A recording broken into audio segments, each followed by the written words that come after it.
always more creepy stories to tell, and we're back with the campfire setting. So, without wasting any time, get comfy, close your eyes, and let's begin. The first story tonight is the Ash Walker of the Cascades. The rain had been hitting the heavy canopy of my tent for 3 straight hours before I realised the rhythm had completely changed. At first, it was just the steady, predictable patter of a summer storm rolling through the jagged peaks of the North Cascades. I was lying flat on my back inside my sleeping bag, staring up into the pitch-black ceiling of the tent, just waiting for my mind to shut off and let sleep take over. It was supposed to be a peaceful solo trek, a chance to get away from the noise of the city and bury myself in the quiet of the wilderness. But out here, when the sun goes down, the quiet takes on a completely different weight. At around midnight, the wind died down to an absolute, unnatural whisper. The rustling of the pine needles stopped. The distant creaking of the old branches ceased. Everything went completely still. In this heavy silence, I heard a wet, distinct, crunching sound just outside my rainfly. It sounded exactly like someone was walking through the muddy, dead leaves, but the steps were being taken with terrifying deliberation.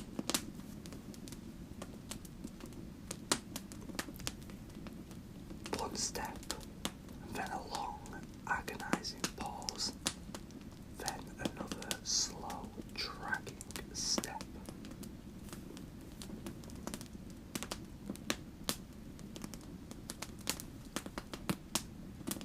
My entire body froze. I held my breath, my heart hammering so loudly against my ribs I was certain whatever was outside could hear it.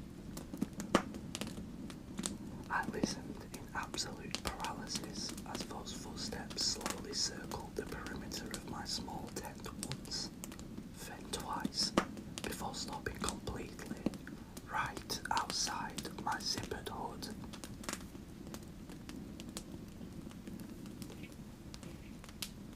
The fabric of the tent began to stretch inwards just slightly, as if someone standing right out there in the dark was leaning their physical weight against the wall, trying to peer through the opaque green nylon. I reached out a cold, trembling hand for my metal flashlight, my slick fingers slipping against the aluminium casing. The moment the beam flickered to life, cutting a sharp line through the darkness of my tent, a low, gravelly voice rasped from the other side of the fabric, inches from where my head rested. It didn't threaten me, it didn't yell, it just whispered a single, chilling question over the soft sound of the returning rain. Are you still awake in there? I didn't answer. I couldn't move. I sat there in absolute terror, staring at the indentation in the tent wall until the first pale light of dawn finally broke through the heavy tree line. When I finally found the courage to unzip the door, there were no human footprints in the mud, and there were no tracks at all, just a neat, perfect, unbroken circle of grey wood ash scattered precisely around the entire perimeter of my camp. So that's the first story for tonight, and I will leave you with a question.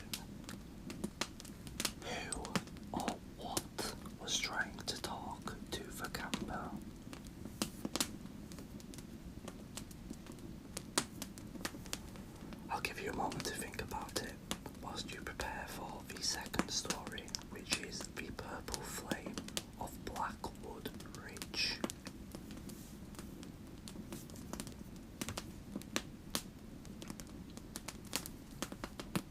We always took the old, overgrown trail up to Blackwood Ridge when we wanted to escape for a weekend.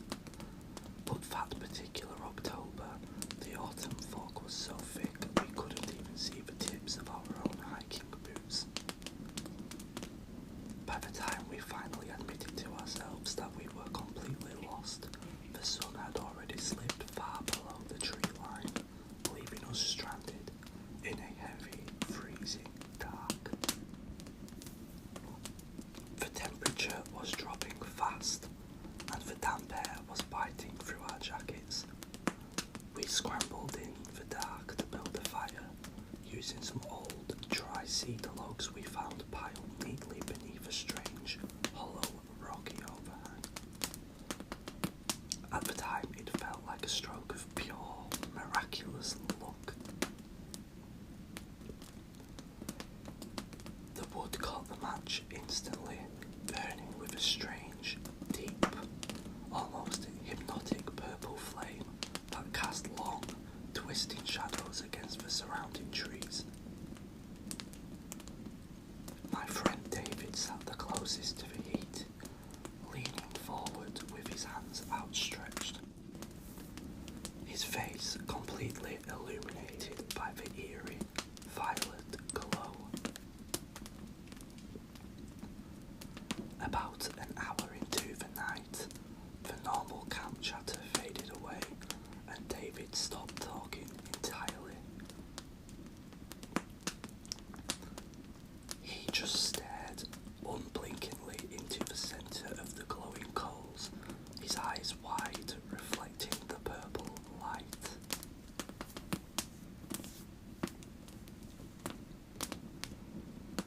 I called his name twice, thinking he was just exhausted from the hike, but he didn't even twitch.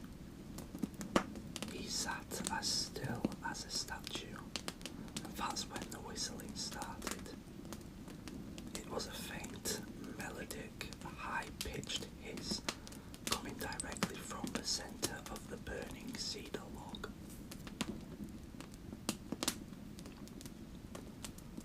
As I listened closer, my blood ran cold.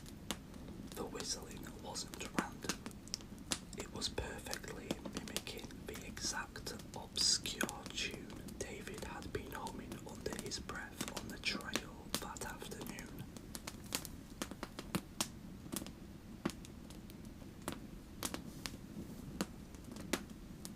I reached out a trembling hand to shake his shoulder, desperate to snap him out of it, but the very moment my fingers touched the fabric of his jacket, he snapped his head towards me. His face was completely expressionless, his eyes totally vacant, but his mouth remained tightly shut. Instead, the agonizingly clear voice of a frightened child gasped out from the cracks of the burning wood within the fire pit, whispering into the cold night air, "Please, it's so incredibly cold out here." Before I could even process the sound or scream, the fire instantly snuffed itself out into the pitch-black silence, leaving us in a freezing dark where the only thing I could hear was the sound of David softly weeping right next to me. I'll give you a moment to think about that story and think about what lives within the fire and what happened to David before we get into our final story for the night. The reflection in the Appalachian smoke.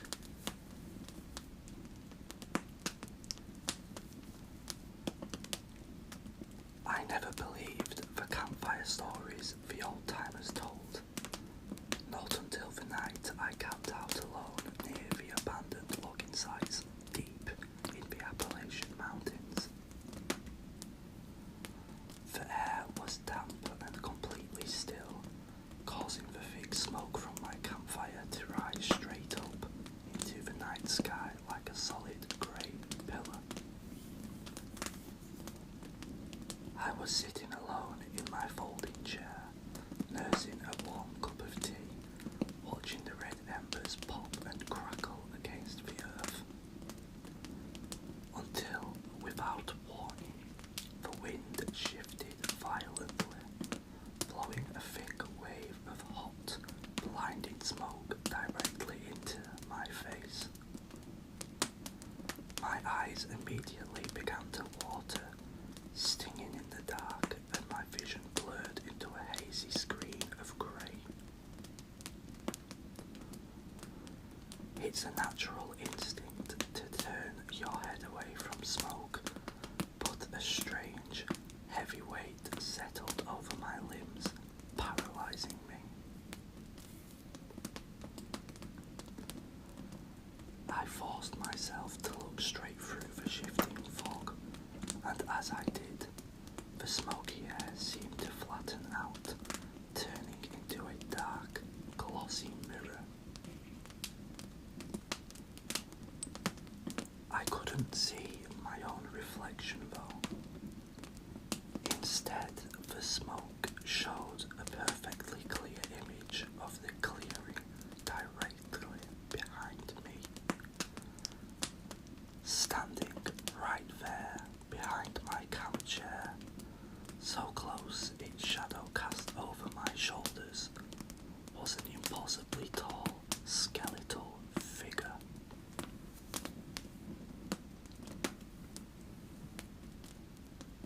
It was leaning down, its hollow, pitch-black eyes staring intently at the bare skin of my neck, its long fingers hovering just an inch above my hair. My heart hammered wildly as the old valley warning echoed in my mind. Whatever you do, never turn around. I forced myself to shut my eyes tightly, rubbing them fiercely until the wind shifted once more and the smoke cleared. When I opened them, the clearing behind me was completely empty, but when I looked down at my canvas chair, I noticed a fresh patch of thick, grey ash pressed firmly into the fabric, right where the back of my head had been resting.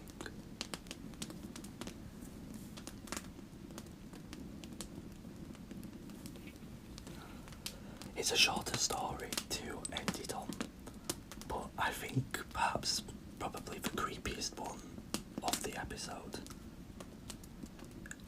Be sure to let me know in the comments your thoughts on each story, which story you preferred, and yeah, I'll always encourage you to perhaps maybe share your own theories on whatever the mysteries are in the story. I'd love to get a discussion going and maybe we can bounce some ideas off of each other. So I'll ask you, what was the figure that he saw behind him in the smoke? I personally have no idea. I'm going to leave you now with some campfire sounds, and the screen will gradually get darker to help you fall asleep. If you liked today's video, please drop a like down, a comment, and if you want more, a subscribe would